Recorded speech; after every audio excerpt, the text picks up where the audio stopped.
Olha o que nós temos aqui. Eu tenho casos aqui de espelhos esféricos. Nós vamos começar agora falando de espelhos esféricos côncavos.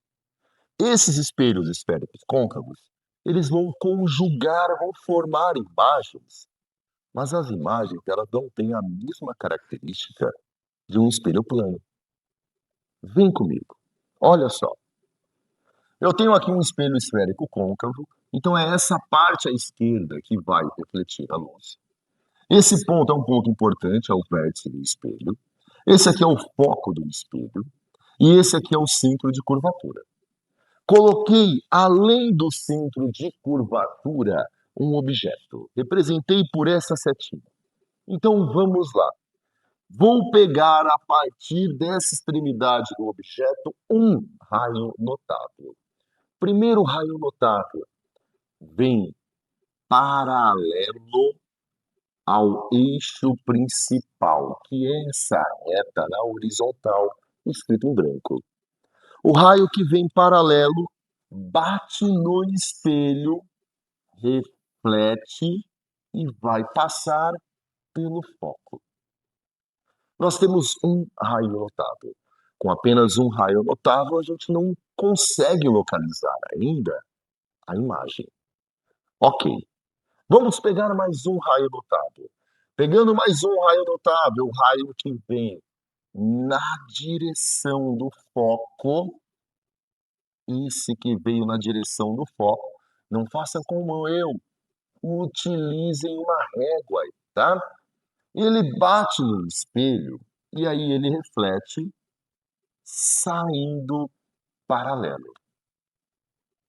Repara uma coisa, nós temos aqui dois raios refletidos, esse daqui e esse que saiu paralelo. Tem um cruzamento, onde acontece o cruzamento dos raios, é onde eu vou ter a formação da minha imagem. Acompanhe comigo, então. Quais são as características da minha imagem quando o objeto é colocado depois do centro de curvatura? A imagem, ela é formada pelo cruzamento verdadeiro dos raios. Então eu chamo a imagem por imagem real. Além disso, essa imagem, ela ficou de ponta cabeça. Então ela é uma imagem invertida em relação ao objeto. Visualmente a gente percebe que o tamanho da imagem é menor que o tamanho do objeto. Pronto. Mais uma característica. Ela é menor. Ok? Lembrando, se teve dúvida, joga no comentário, tá? Pode ser em qualquer época. Eu sempre leio os comentários, vou lá e respondo vocês. Mas, Jussão, é sempre essa característica? Não. Bom, se eu colocar agora o meu objeto aqui, exatamente sobre o centro de curvatura, como serão as características da minha imagem? Vamos lá. Primeiro raio notável vem paralelo ao eixo principal, bate no espelho, reflete, passando pelo foco. Meu primeiro raio notável está aqui. Com um raio a gente não consegue conjugar a imagem ainda, eu preciso de mais um. Então, a gente pega um outro raio que vai passar na direção do foco. Ele bate no espelho, reflete. Ao ser refletido, sai paralelo. Então, vem paralelo, sai pelo foco. Vem pelo foco, sai paralelo. Beleza? Formação da minha imagem. Começa no eixo principal, termina no cruzamento de dois raios refletidos. Então, essa minha imagem tem quais características? Vejam só. É uma imagem do tipo real. Formou a partir do cruzamento verdadeiro dos raios. Além de ser uma imagem real, ela também ficou de ponta cabeça, então ela é invertida em relação ao objeto. E essa imagem, se eu comparar aqui, ó, se eu fizer tudo em escala bonitinho, eu vejo que ela tem o mesmo tamanho. Quando tem o mesmo tamanho, é porque a imagem é igual, ok? Vamos lá. Para espelhos côncavos, nós temos cinco, cinco posições em que eu tenho imagens conjugadas diferentes. Então é hora de vocês tirarem um print da tela para a gente avançar mais um pouquinho. Bom, o que vai acontecer então se eu aproximar um pouco mais o objeto? Um pouco mais quanto? Na outra situação, o objeto estava exatamente sobre o centro de curvatura. Então agora eu vou pegar o objeto e colocar ele entre o centro de curvatura e o foco, ok? Vamos lá. Um raio que vem paralelo ao eixo principal. Ele bate no espelho, reflete. Ao ser refletido, esse raio passa pelo foco. Primeiro raio notado, vem paralelo, sai pelo foco.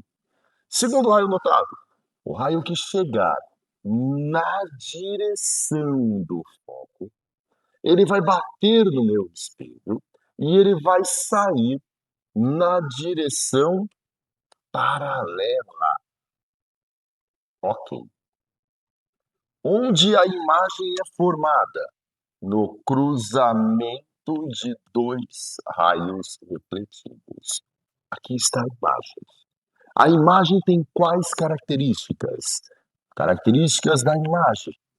Ela é uma imagem formada de fato a partir do cruzamento dos raios refletidos. Então, ela é uma imagem real. Além de ser uma imagem do tipo real, ela também é uma imagem que ficou de ponta cabeça. Ela é uma imagem invertida. Além disso, visualmente a imagem ficou maior que o objeto. Então, em relação às dimensões, imagem maior. Reparem que, à medida com que a gente vai se aproximando do espelho, a imagem ela fica maior. Volta o vídeo um pouco e compare a primeira situação, a segunda e a terceira situação. De modo que, se eu colocar o objeto exatamente sobre o foco, o que vai acontecer? Um raio que vem paralelo bate no espelho, reflete, passando pelo foco. Junção, só tem esses dois raios? Não! Tem um outro raio que é esse daqui, ó. O que vem no vértice, bate no espelho e sai formando o mesmo ângulo. Repare uma coisa. A imagem é formada no cruzamento de dois raios refletidos. Nesse caso, os dois raios ficam paralelos entre si. Não tem cruzamento entre eles. Então, o que nós teremos aqui é uma imagem imprópria. A gente não consegue perceber os contornos definidos. Nós teremos um borrão. Não significa que isso aqui seja algo ruim. Imagine que o objeto seja uma lâmpada. E aí nós temos aqui, ó, um espelho esférico. O que vai acontecer? O objeto vai mandar luz para a lâmpada o espelho vai refletir esses raios paralelos entre si, conseguindo iluminar um ponto mais distante possível. Calma que está acabando. Falta só mais uma construção para os espelhos esféricos côncavos. Hora do print. Bom, vamos lá então para essa última construção dos espelhos côncavos. Vou pegar o objeto e aproximar ele um pouco mais. Vou deixar o objeto agora aqui, ó, entre o foco e o vértice. A relação dos raios são iguais, né? Então eu tenho um raio que vem paralelo ao eixo principal, ele bate no espelho, reflete, passando pelo foco. Primeiro raio notável. Vou pegar um outro raio notável, que é esse aqui, ó, aproveitar que a gente já usou no outro. Então ele vem no vértice e ao ser refletido, ele forma o mesmo ângulo em relação ao eixo principal. Eu percebo que do lado esquerdo não há cruzamento entre os raios. Porém, se eu prolongar esse raio aqui, ó, e se eu prolongar esse raio aqui, aí sim eu consigo enxergar o cruzamento entre os raios. É nesse ponto que eu vou escrever a formação da minha imagem. A minha imagem tem quais características agora? Vejam só, para eu conseguir representar a imagem, eu precisei construir os raios, eles não existem. Então eu chamo por imagem virtual. Além disso, a orientação da imagem. Aqui, a pontinha da seta aponta para cima. Aqui, a pontinha aponta para cima. Quando tem a mesma orientação, a gente fala que a imagem ela é do tipo direita. Visivelmente, eu consigo perceber que a imagem ela é maior que o objeto. Isso aqui, esse tipo de espelho, o espelho côncavo, ele é muito utilizado em bolsinhas, né, em estojo de maquiagem, porque ele é utilizado justamente para ampliar. Quando você tem aquele espelhinho, coloca bem próximo do rosto, ele amplia os detalhes da sua pele. É um espelho muito utilizado também por dentistas. Quando o dentista vai verificar os detalhes do seu dente, ele precisa ampliar aquela imagem. Então, um dos instrumentos que ele utiliza é um espelho como esse, um espelho côncavo, ok? Vamos lá, hora do print da tela, que nós vamos fazer agora os espelhos convexos. Mas fiquem tranquilos, os espelhos convexos têm apenas uma construção, ok? Hora do print.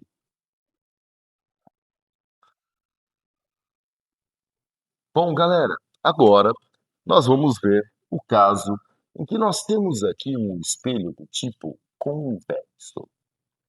O que muda?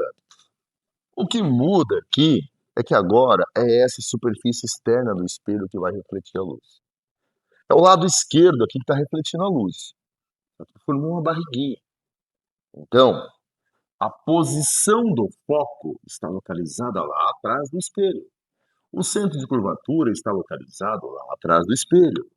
Vamos lá, então, colocar um objeto qualquer diante desse espelho convexo. Um raio luminoso que vem paralelo, bate nesse espelho e o prolongamento do raio, porque é reflexão, então o raio não passa, né? Ele reflete, ele sai na mesma direção do foco. Primeiro raio notável, ok? Outro raio notável, o que vem na direção do vértice do meu espelho, ele reflete e sai formando o mesmo ângulo. Se eu perceber aqui, ó, esse é um raio refletido e esse é um raio refletido. Não há cruzamento entre os dois. Mas se eu prolongar esses dois raios, aí sim eu encontro esse ponto de cruzamento. Eis a formação da minha imagem. Olha como fica mais fácil agora. Esse tipo de espelho, o espelho convexo, ele vai conjugar uma imagem que, independente da posição do objeto, essa imagem terá as seguintes características. formada a partir do cruzamento dos raios que foram prolongados. Então, a imagem ela é do tipo virtual. Visivelmente, eu percebo que a orientação é a mesma, então eu tenho imagem direita e eu consigo perceber que a imagem também ela vai ficar sempre menor, imagem menor, ok? Esse tipo de espelho ele é muito comum ser utilizado como um espelho de segurança, porque ele aumenta o campo de visão. Ele vai diminuir o tamanho da imagem, mas a gente tem uma ampliação do campo de visão, eu consigo enxergar mais coisas. É por isso que muitas vezes, em estacionamentos, você vê lá no cantinho esse tipo de espelho. Bom, lembrando que é importantíssimo o seu comentário, comente aí, mande esse vídeo para mais pessoas, compartilhe esse vídeo e não esquece de deixar o like, né? Valeu a pena o like, não valeu? Galera, aguardo vocês. Momento pro print da tela.